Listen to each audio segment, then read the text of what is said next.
Devotees, it's time for Leowolf TV story time.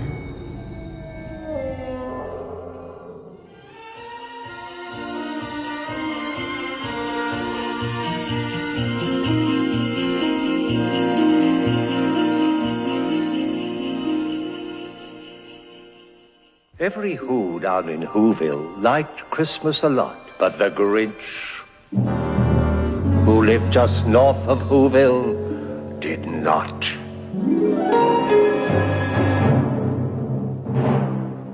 The Grinch hated Christmas, the whole Christmas season. Oh, please don't ask why. No one quite knows the reason. It could be perhaps that his shoes were too tight. It could be his head wasn't screwed on just right. But I think that the most likely reason of all may have been that his heart was 2 sizes too small. But whatever the reason, his heart or his shoes, he stood there on Christmas Eve, hating the Whos, staring down from his cave with a sour, grinchy frown at the warm, lighted windows below in their town. For he knew every Who down in Whoville beneath was busy now, hanging a holly Who wreath. And they're hanging their stockings, he snarled with a sneer. Tomorrow is Christmas. It's practically here. Then he growled with his Grinch fingers, nervously drumming. I must find some way to keep Christmas from coming. Or tomorrow, I know, all those Who girls and boys will wake bright and early. They'll rush for their toys and then, oh, the noise, noise. There's one thing I hate, all the noise.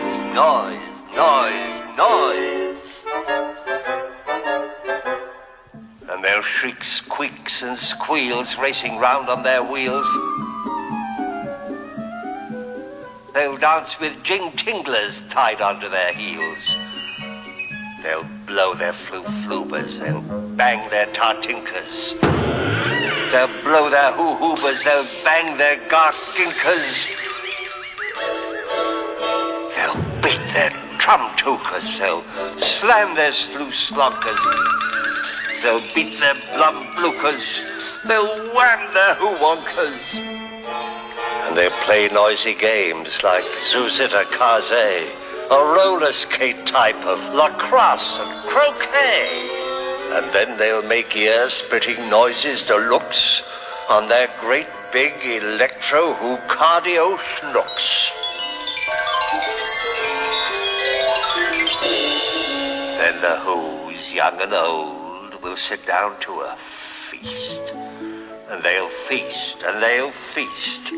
And they'll feast. They'll feast on Who pudding and rare Who roast beast. Raw roast beast is a feast I can't stand in the least. And then they'll do something I hate most of all. Every Who down in Whoville, the tall and the small, will stand close together with Christmas bells ringing. They'll stand hand in hand, and those Whos will start singing.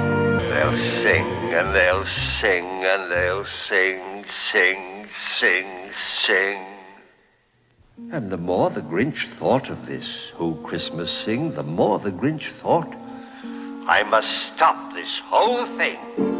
Why, for 53 years I put up with it now. I must stop Christmas from coming. But how? Then he got an idea. An awful idea. The Grinch got a wonderful, awful idea. I know just what to do, the Grinch laughed in his throat. I'll make a quick Santa Claus hat and a coat. And he chuckled and clucked. What a great Grinchy trick. With this coat and this hat, I'll look just like Saint Nick. All I need is a reindeer. The Grinch looked around, but since reindeer are scarce, there was none to be found. Did that stop the Grinch? Ha! The Grinch simply said, if I can't find a reindeer, I'll make one instead. So he took his dog Max, and he took some black thread, and he tied a big horn on the top of his head. Then he loaded some bags and some old empty sacks on a ramshackle sleigh, and he whistled for Max. Then the Grinch said, get up! And the sleigh started down toward the homes where the Who's lay a-snooze in their town.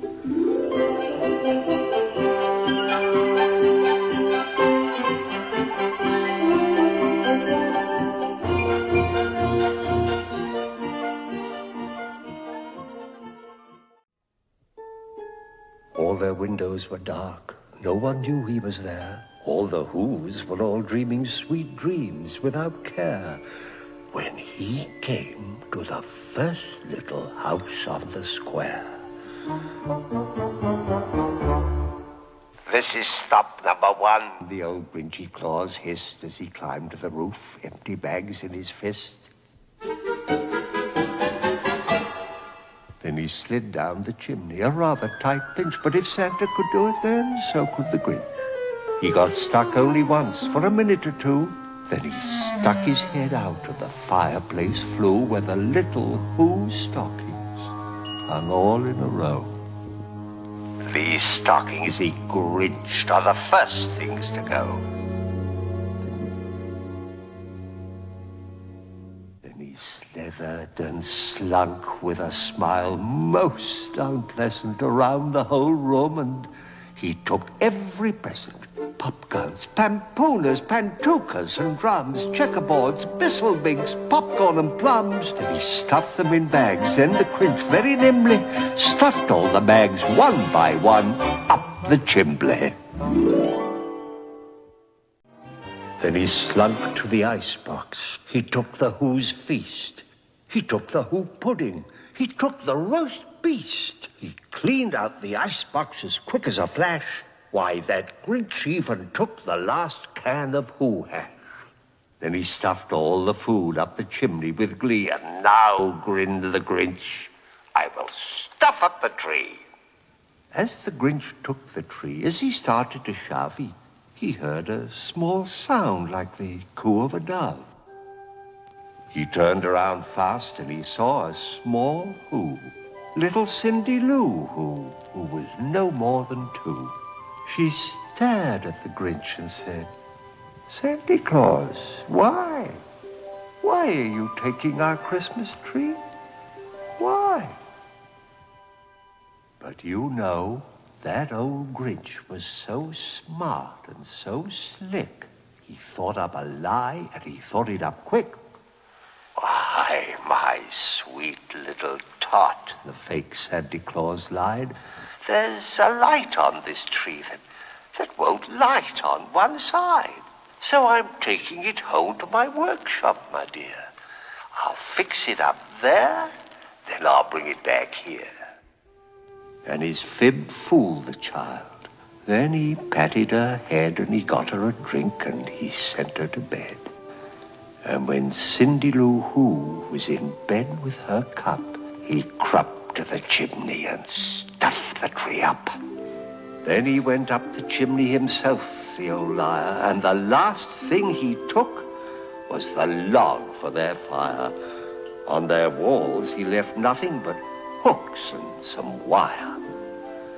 And the one speck of food that he left in the house was a crumb that was even too small for a mouse.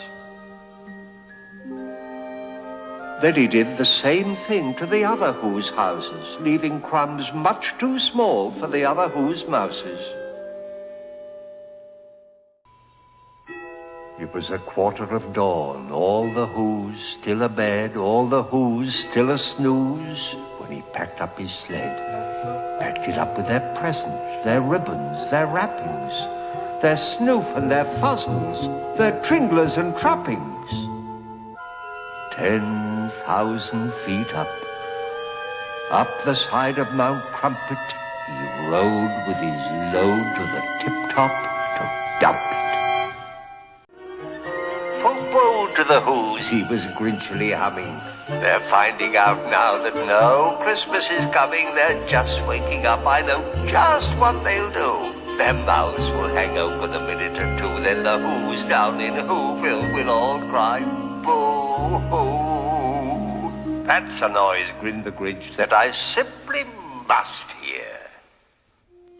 He paused, and the Grinch put a hand to his ear. And he did hear a sound rising over the snow. It started in low, then it started to grow. But this sound wasn't sad. Why, this sound sounded glad. Every Who down in Whoville, the tall and the small, was singing. Without any presents at all. He hadn't stopped Christmas from coming. It came. Somehow or other, it came just the same. And the Grinch with his Grinch feet, ice cold in the snow, stood puzzling and puzzling. How could it be so? It came without ribbons. It came without tags. It came without packages, boxes, or bags. He puzzled and puzzled till his puzzler was sore. Then the Grinch thought of something he hadn't before. Maybe Christmas, he thought, doesn't come from a store. Maybe Christmas, perhaps, means a little bit more. And what happened then? Well, in Whoville, they say, that the Grinch's small heart grew 3 sizes that day. And now that his heart didn't feel quite so tight, he whizzed with his load through the bright morning light. He rode into Whoville, he brought back their toys, he brought back their floof to the Who girls and boys. He brought back their snoof and their tringlers and fuzzles, brought back their pantookas, their dafflers and wuzzles. He brought everything back, all the food for the feast.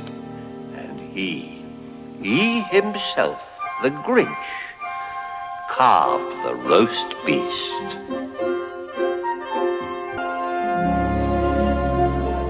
Welcome, Christmas. Bring your cheer. Cheer to all Who's far and near. Christmas Day is in our grasp, so long as we have hands to clasp. Christmas Day will always be, just as long as we have breathed. Welcome Christmas while we stand, heart to heart and hand in hand. Welcome Christmas, Dauzat. Welcome Christmas, Dauzat. Welcome Christmas while we stand, heart to heart and hand in hand.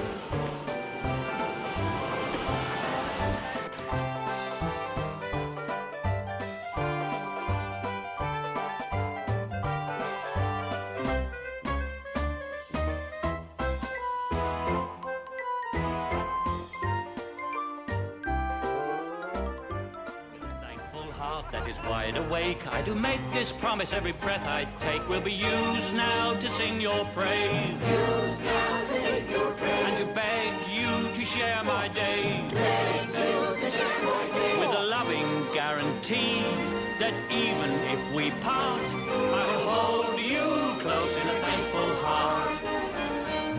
I will hold you close in a thankful heart.